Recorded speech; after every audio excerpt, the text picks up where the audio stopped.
Hi everyone, it's Heidi from flutterbyheidi.co.uk. I'm an independent Stampin' Up demonstrator based in the United Kingdom, and today I'm continuing with my theme of Poinsettia Place project. So this is a suite of items in the current catalogue, in the current autumn winter catalogue.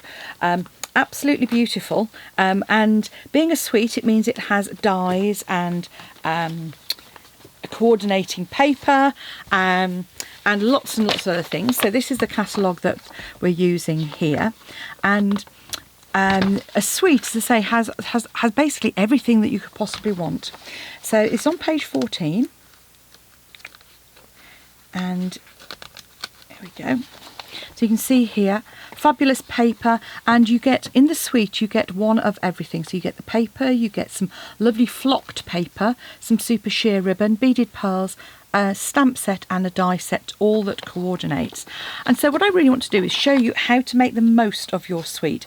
So you can use elements of it together, you can use it separately to create lovely projects. So pop along to my blog and you'll search for Poinsettia Place and you'll find the projects there. And I'll do a roundup at the end of the month as well, to show you all of the different items. Great thing about this stamp set is it's a big one, it's a double one, and you can both die cut the images and also keep them separate as well.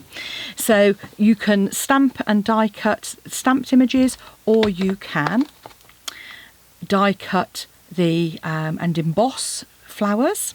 And you've also got accent pieces. You've got this lovely die here which cuts out not only this big poinsettia here, but some of the poinsettias in the DSP and the flocked DSP. Accent pieces like foliage. Really comprehensive suite, very well thought through, as always with Stampin' Up. And I thought I'd share with you some sort of complementary products as well. So this is the Winter Snow, again in the current catalogue. Beautiful embossing folder you've seen me use, and it is such fine detail. I thought it was perfect to act as a foil to go with and create this card here. So put it the right way. What I've used here is the stitched shapes squares, which you can see, and I've used this one here. So that's the second, what I call number 2. So I go 1 being the smallest, 4 is the largest. That's my number 2 stitched square die, and it creates this lovely detail on the edge here. And this card could be for Christmas, but it could just as easily be a wedding invitation. It could be a winter birthday. It really could be anything that you want it to be. And it's just some lovely repeat stamping to create that. So let's get on with the project. And you're going to need obviously a card base to start off with. I'm going to use some of my thick Whisper White cardstock to create a card base, and you're going to want a piece that is 29 centimetres. No, it isn't.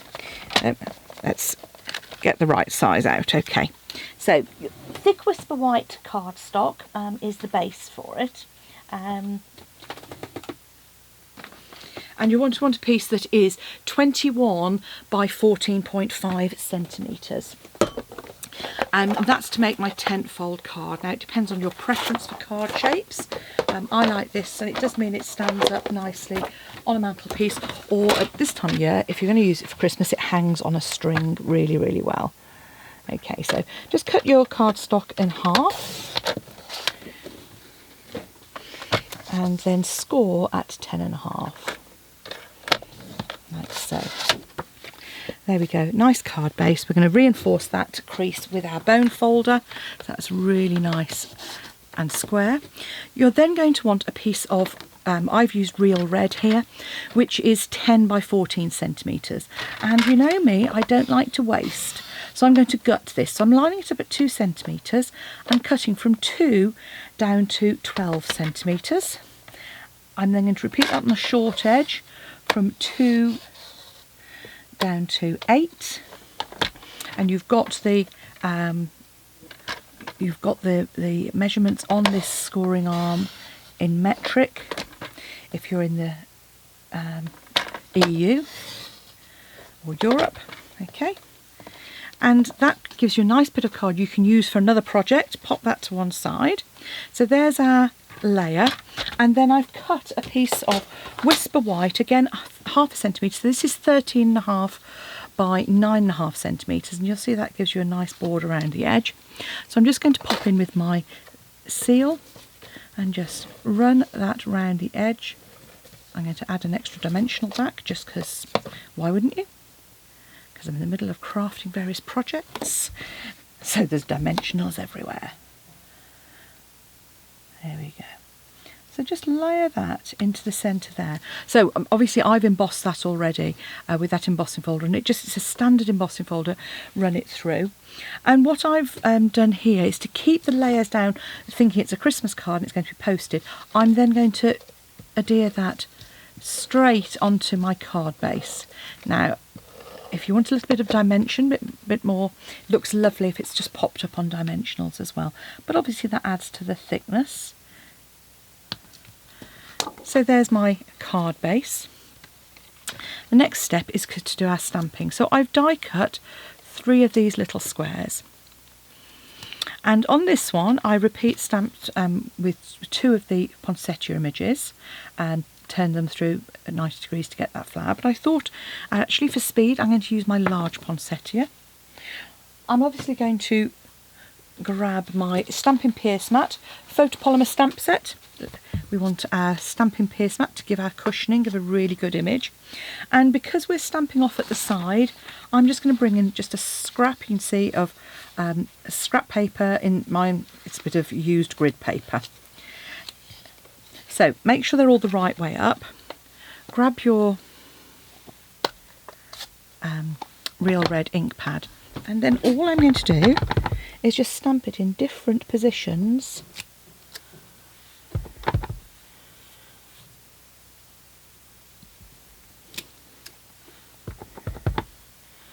on those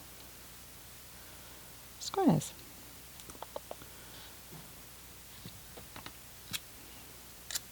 So you end up just, say, quite random stamping.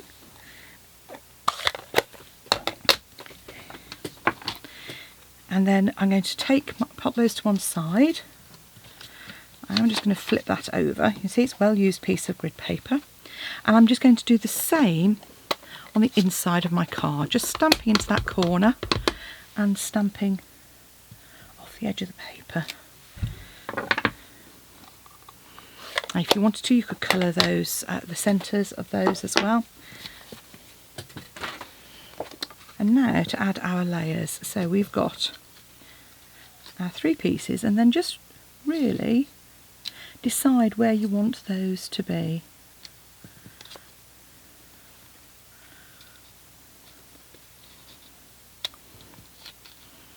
Okay, now next thing to do is to pop some dimensionals onto the back there. And what I do with these is use my mini dimensionals, so I can still get my 1 in each corner and 1 to support it, not my big ones.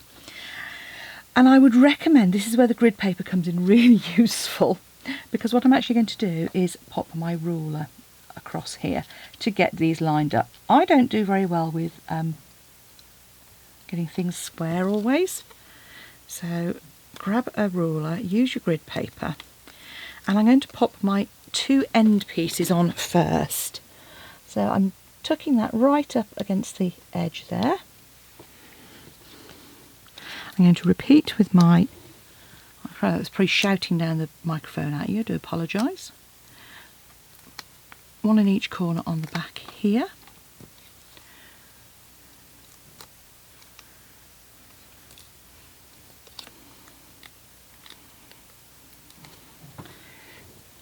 So pop that again, just in there, and then that should leave just enough space for you to pop that into the middle. So, you know, it is a snug fit using this size one, but I just felt the size just fitted perfectly. And I've left a space underneath, so if I wanted to, I could come in and add a sentiment, whether that be a birthday or Christmas. I have the choice then, and I'm just going to pop that in like so. And if there we have a pair of pretty poinsettia cards that could be used for any winter occasion. Thanks for watching. I hope you've enjoyed this project and that you're enjoying all the Poinsettia Place projects. So hopefully it'll tempt you to buy this suite. And I'd love it if you chose me as your demonstrator, because that helps fund these free instructional tutorials for you. So thanks for watching. Come back and see me again soon, and bye for now.